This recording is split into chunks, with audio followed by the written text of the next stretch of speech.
वाले उपाय को जरूर करना है। बहुत सारे लोग होंगे जिन लोगों ने इस उपाय को न किया हो, मतलब पूरा साल निकल गया, उन्होंने किसी भी दिन इस 7 चने की दाल वाले उपाय को न किया हो। पर दोस्तों, आपके पास एक आखिरी मौका बचा हुआ है जो कि 16 जनवरी के दिन है। तो इस दिन आप लोगों को इस वाले उपाय को जरूर कर लेना है, भले ही आपने पूरे साल भर इस उपाय को ना किया हो। पर अगर आपने इस माघ महीने के तृतीया तिथि के दिन अगर इस वाले उपाय को कर लिया तो आपको इस उपाय को करने का वो फल मिलेगा जिसकी आपने कभी कल्पना भी नहीं करी होगी। इसीलिए आप लोग इस वाले उपाय को एक बार जरूर कर लेना, ताकि आप लोगों के हाथ से यह मौका ना जा सके और आपको इस उपाय को करने का फल मिल सके। दोस्तों, यह उपाय पंडित जी ने अपनी अभी की ही शिव महापुराण की कथा में बताया है। जिस उपाय को आज हम आपको बहुत अच्छे से समझाने वाले हैं, इस वीडियो को देखने के बाद इस उपाय को समझने के लिए आपको कोई और वीडियो को देखने की जरूरत नहीं पड़ेगी। तो चलिए दोस्तों, उपाय को शुरू करते हैं। देखिए, ये इस माघ महीने के गुरुवार के दिन यह इतना खास होता है, इतना महत्वपूर्ण होता है, देखा गया है। कभी कभी बड़े बड़े पूजा पाठ अनुष्ठान से जो मनोकामना पूर्ण नहीं होते, वो माघ महीने के गुरुवार के दिन एक छोटे से उपाय करने से ही आपकी मनोकामना पूर्ण हो जाती है। और बहुत सारे लोगों ने इस उपाय को किया भी है और उनको इस उपाय को करने का फल भी जरूर मिला है। अगर आप लोग भी इस उपाय को करना चाहते हैं तो आप इस उपाय को पहले अच्छे से समझ लेना, सुन लेना, उसके बाद करना, आपको इस उपाय का फल जरूर मिलेगा। और इस उपाय को कर लेने से आपके घर में चाहे किसी भी प्रकार की दुख और समस्या क्यों ना चल रही हो, आपको उसका कारण भी नहीं पता है कि भाई यह समस्या किस कारण से चल रही है, उसका कुछ भी कारण हो सकता है, जैसे पितृ दोष हो सकता है या किसी भी तरह का मंगल दोष भी हो सकता है। तो इस दिन आप लोगों को यह वाला उपाय कर लेना है। यह एक ऐसा उपाय है जिस उपाय को अगर किसी विशेष दिन पर किया जाए तो भाई उस विशेष दिन का जो है वह तो हमें मिलता ही मिलता है। पर हमने उस दिन पर इस 7 चने की दाल वाले उपाय को किया है तो हमें उससे भी बड़ा फल मिलता है, और फल बहुत जल्दी मिलता है, क्योंकि आप इस उपाय को बहुत ही बड़े और विशेष दिन पर कर रहे हो। तो चलिए अब उपाय के बारे में बात करते हैं, लेकिन उससे पहले आप लोगों को यह जानना आवश्यक है कि आखिर यह उपाय किस समय करना है, किसको करना है और कैसे करना है। तो चलिए हम आगे आपको वीडियो में एक एक करके बता देते हैं। लेकिन उससे पहले अगर आप लोग हमारे चैनल पर नए हैं तो हमारे चैनल को सब्सक्राइब कर लेना और इस वीडियो को लाइक करके कमेंट बॉक्स में श्री शिवाय नमस्तुभ्यम ओम नमः शिवाय जरूर टाइप कर देना। तो दोस्तों, इस 7 चने की दाल वाले उपाय को हमें इस गुरुवार के दिन कैसे करना है, किसको करना है, किस समय करना है और कहां पर करना है, ये सारे सवालों के जवाब आपको इस वीडियो में मिल जाएंगे। और जो ये वीडियो देखेगा भाई, उसको 7 चने की दाल वाला उपाय जरूर करना चाहिए, क्योंकि इस दिन चने की दाल का भी बहुत ही बड़ा और विशेष महत्व होता है। और जब बात आ जाए 7 चने की दाल की, तो ये सोने पे सुहागा वाली बात हो जाती है और ये एक बहुत ही बड़ा उपाय हो जाता है इस गुरुवार तृतीया तिथि का। तो अब दोस्तों, इस 7 चने की दाल वाले उपाय को आखिर करना किसको है, सबसे पहले हम लोग वो बात जान लेते हैं। तो देखो, घर की जो बड़ी माताएं बहनें होती हैं, उन माताओं बहनों में से कोई भी एक बड़ी माता बहन इस वाले उपाय को कर सकती है। और दोस्तों, अगर आप चाहे तो अपने घर में से सभी सदस्यों को भी इस उपाय को करवा सकते हैं। अगर किसी व्यक्ति की खुद की कोई मनोकामना है, खुद की कोई दुख और परेशानी है जो कि वह अपने लिए ही करना चाहता है, इस वाले उपाय को तो वह खुद अपने लिए भी कर सकता है। बाकी अगर कोई घर में से ऐसा है जो कि अपने पूरे घर परिवार की सुख और शांति के लिए यह वाला उपाय करना चाहता है, तो भाई वह भी कर सकता है, उसमें भी कोई दिक्कत वाली बात नहीं है। कहने का मतलब यह है कि इस उपाय को हर एक सदस्य भी कर सकता है और पूरे घर परिवार के सदस्य के लिए घर की बड़ी माताओं बहनों में से कोई एक माता बहन भी कर सकती है। माताएं बहनें अगर घर में उपस्थित ना हो या वह यह वाला उपाय न कर पा रही हो, तो फिर घर का कोई बड़ा सदस्य भी इस 7 चने की दाल वाले उपाय को कर सकता है, चाहे फिर वह पुरुष ही क्यों ना हो, उसमें कोई भी दिक्कत वाली बात नहीं है। अब दोस्तों, इस चने की दाल वाले उपाय को हमें करना कहां पर है? देखो, हमें शिवलिंग के पास में जाकर करना है। बहुत सारे लोग प्रश्न करते हैं हर एक उपाय को करते समय, क्या हम इस उपाय को घर पर या मंदिर में कर सकते हैं? देखो, तो इस वाले उपाय को आप मंदिर में करोगे तो अच्छा रहेगा। घर पर नहीं करना है इस वाले उपाय को। उसके बाद में दोस्तों जो अगला प्रश्न निकल कर आता है वो यह आता है इस उपाय को लेकर कि आखिर इस उपाय को हमें किस समय करना है, सुबह के समय करना है कि शाम के समय करना है। तो देखो इस वाले उपाय को आप लोग सुबह के समय भी कर सकते हो और शाम के समय प्रदोष काल में भी कर सकते हो। अब अगर आप पूछो कि भाई साहब सबसे उत्तम समय कौन सा रहेगा इस 7 चने की दाल वाले उपाय को करने का, तो हम आपसे बस यही कहेंगे कि इस उपाय को आप सुबह के समय करेंगे तो ज्यादा बेहतर होगा। बाकी अगर शाम के समय भी करेंगे तो भी अच्छा होगा, उसमें कोई भी दिक्कत वाली बात नहीं है। तो अब दोस्तों जो अगली सबसे बड़ी और महत्वपूर्ण बात आती है वो ये आती है कि सुबह अगर हम उपाय को करेंगे तो हमें कितने बजे से लेकर कितने बजे तक के बीच में करना है, और शाम के समय प्रदोष काल में करेंगे तो हमें कितने बजे से लेकर कितने बजे के बीच में करना है। तो देखो सुबह जितनी जल्दी हो सके आप उपाय को करने की कोशिश करना। बाकी अगर किसी कारणवश लेट भी हो जाओ, थोड़ी देर भी हो जाए तो 10 या 11 बजे तक भी आप उपाय कर लेना, पर 12 बजे से ज्यादा देरी ना हो, ठीक है, इस बात का ध्यान रखना। उसके बाद में दोस्तों अगर शाम के समय प्रदोष काल की बात करें, प्रदोष काल का जो समय है होता है वो शाम के 6 बजे से शुरू हो जाता है। मतलब शाम के 6 बजे से लेकर 7 बजे के बीच का जो समय होता है ये समय प्रदोष काल का समय होता है। पर अभी जो मौसम चल रहा है इस मौसम में जो है शाम बहुत देरी से होती है, तो आप इस उपाय को 7 या 8 बजे के बीच में भी कर सकते हो। मतलब शाम के 6 बजे से रात 8 बजे के बीच में आप कभी भी इस वाले उपाय को कर सकते हो, उसमें कोई भी दिक्कत वाली बात नहीं है। परंतु गुरुवार के दिन कोशिश करना कि समय के अंतर्गत ही कर लो। किसी कारणवश ना कर पाओ तो थोड़ा देरी से भी कर सकते हो, आपको उपाय का फल जरूर मिलेगा। सबसे पहला उपाय विशेषकर आपको 7 चने की दाल से करना है। तो इस उपाय के लिए आपको मात्र 7 चने की दाल लेना है। इसी के साथ में आपको एक तांबे के पात्र के अंदर शुद्ध जल लेना है और इन दोनों सामग्री को लेकर के आपको भगवान शिव के मंदिर में पहुंच जाना है। गुरु जी ने बताया है कि यह उपाय आप सुबह से लेकर शाम तक किसी भी समय कर सकते हैं। देखो दोस्तों आपके पास जो 7 चने की दाल है, सबसे पहले तो उन पर आपको थोड़ा सा जल डाल करके उन्हें गीला कर लेना है। अब इस चने की दाल को आपको अपने सीधे हाथ की हथेली पर रखना है और आपके जीवन में जो दुर्भाग्य चल रहा है, आपके जीवन में जिन भी कार्यों में आपको रुकावट उत्पन्न हो रही है, जिन भी कार्य में आप बार बार असफल हो जाते हैं, तो आपको प्रार्थना करनी है, हे महादेव मुझे इन सभी कार्यों में सफलता प्राप्त हो तथा मेरे जितने भी कार्य अटक रहे बस सभी परिपूर्ण हो। और ये 7 चने की दाल आपको भगवान शिव के शिवलिंग पर समर्पित कर देना है। बृहस्पतेश्वर महादेव का मन में स्मरण करते हुए गुरु जी ने कहा है कि जो भी व्यक्ति गुरुवार के दिन इस प्रकार से चने की दाल समर्पित कर देता है शिवलिंग पर, उसके जीवन से सारा दुर्भाग्य दूर हो जाता है।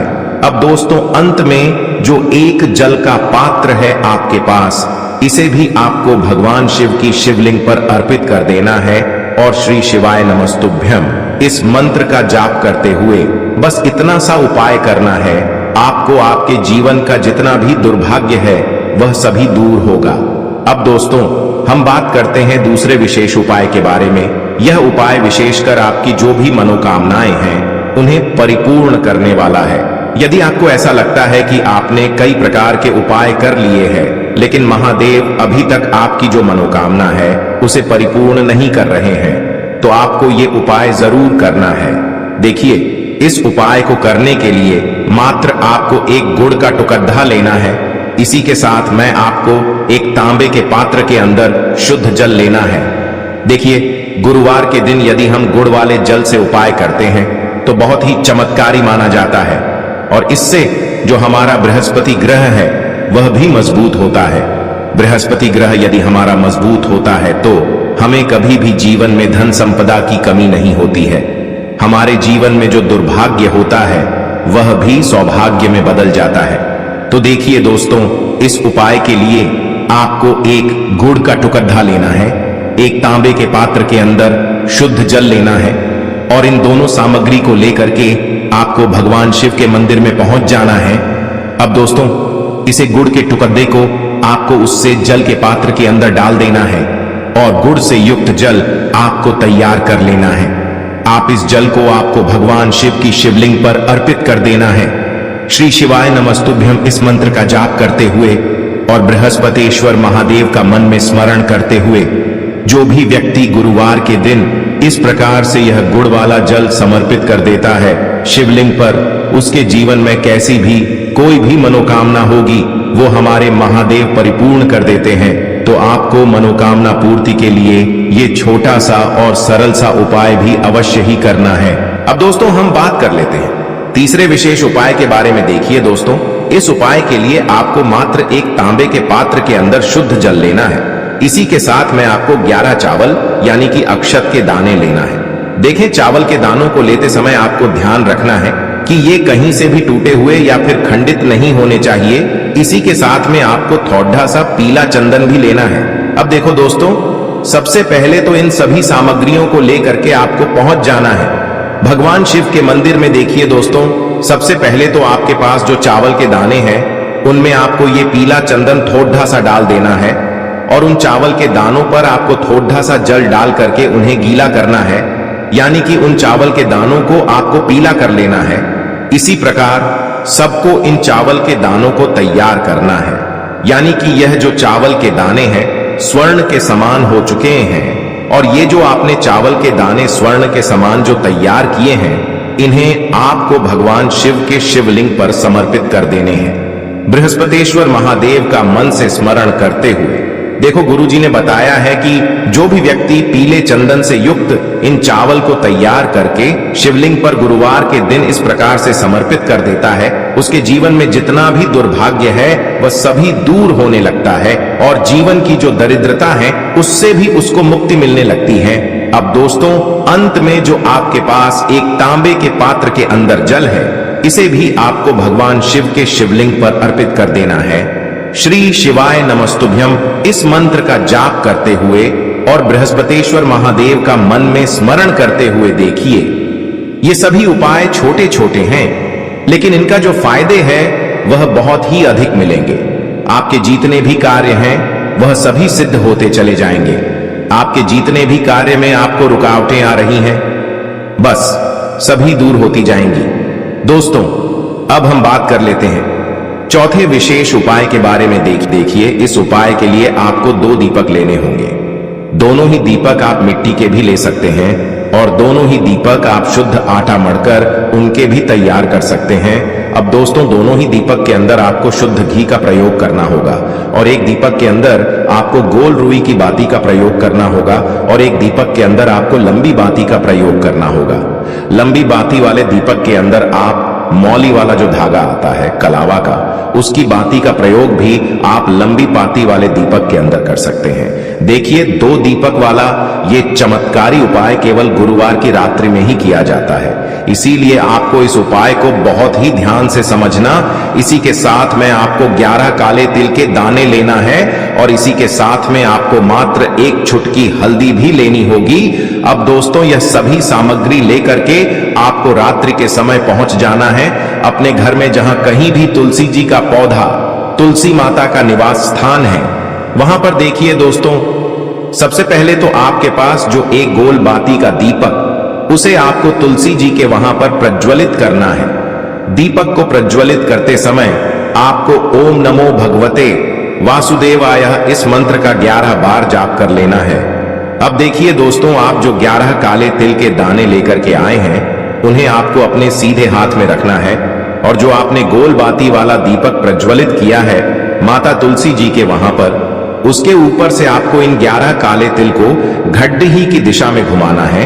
आपको अपना नाम और अपनी गोत्र को बोल देना है और फिर आपको इन काले तिल को उससे जलते हुए दीपक के अंदर डाल देने हैं। देखिए, काले तिल भगवान विष्णु के पसीने से उत्पन्न हुए हैं और जब भी हम यह दीपक गुरुवार की रात्रि में प्रज्वलित करते हैं तो इससे हमें हमारे कर्ज में राहत मिलती है, हमारे जीवन में धन प्राप्ति के नए नए मार्ग खुलते हैं, हमारा अगर कोई भी कार्य रुका हुआ है तो वह भी परिपूर्ण होता है। देखिए, गोल बाती का जो दीपक है विशेषकर हम माता तुलसी के वहां पर भगवान विष्णु और माता लक्ष्मी के निमित्त प्रज्वलित कर रहे हैं, क्योंकि गुरुवार का जो दिन है वह विष्णु भगवान और माता धन लक्ष्मी को समर्पित होता है। इस प्रकार से आपको ये दीपक प्रज्वलित कर देना है।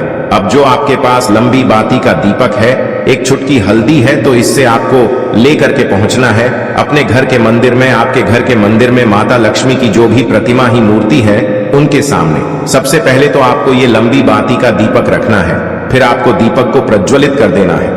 दीपक को प्रज्वलित करते समय आपको ओम महालक्ष्मी नमः इस मंत्र का जाप करते रहना है। अब दोस्तों, आपके पास जो एक चुटकी हल्दी है उसे आपको अपने सीधे हाथ में रखना है और इस एक चुटकी हल्दी को आपको उस दीपक के ऊपर से 11 बार घ डी डी ढी की दिशा में घुमाना है और आपको ओम महालक्ष्मी नमः मंत्र का जाप करते रहना है और इस एक चुटकी हल्दी को आपको उसे दीपक के अंदर डाल देना है। देखिए, एक चुटकी हल्दी वाला जो दीपक है आपके जीवन से दुर्भाग्य को समाप्त करता है। माता लक्ष्मी की आपको कृपा प्राप्त करवाएगा, धन प्राप्ति के आपके जीवन में नए नए मार्ग बनाएगा। तो इस प्रकार से आपको यह उपाय अवश्य करने हैं दोस्तों। यदि आपको उपाय से जुड़ा किसी भी प्रकार का सवाल पूछना है तो आप कमेंट बॉक्स में पूछ सकते हैं। उपाय को करते समय आप किसी भी प्रकार की गलती नहीं करनी है। अगर आपको वीडियो अच्छी लगी हो तो चैनल को सब्सक्राइब जरूर करें। हर हर महादेव, ओम नमः शिवाय। देखो, इस उपाय के लिए आपको लेना है एक गोल बाती का दीपक। आप चाहें तो मिट्टी का ले सकते हैं या फिर घर से शुद्ध आटा मढ़कर उसका दीपक आप तैयार कर सकते हैं। इसके बाद आपको लेना है शुद्ध गाय का घी। अगर वो नहीं है तो कोई भी देसी घी इस्तेमाल कर सकते हैं जिससे आपको दीपक प्रज्वलित करना है। देखो, अब ये सब सामग्री लेकर आपको जाना है प्रदोष काल में आपके घर पर तुलसी जी के घेरे के पास में। देखो, ये उपाय तो आपको अवश्य करना है। देखो, वहां पहुंचकर सबसे पहले वो दीपक आपको प्रज्वलित कर देना है और ओम नमो भगवते वासुदेवाय नमः का 11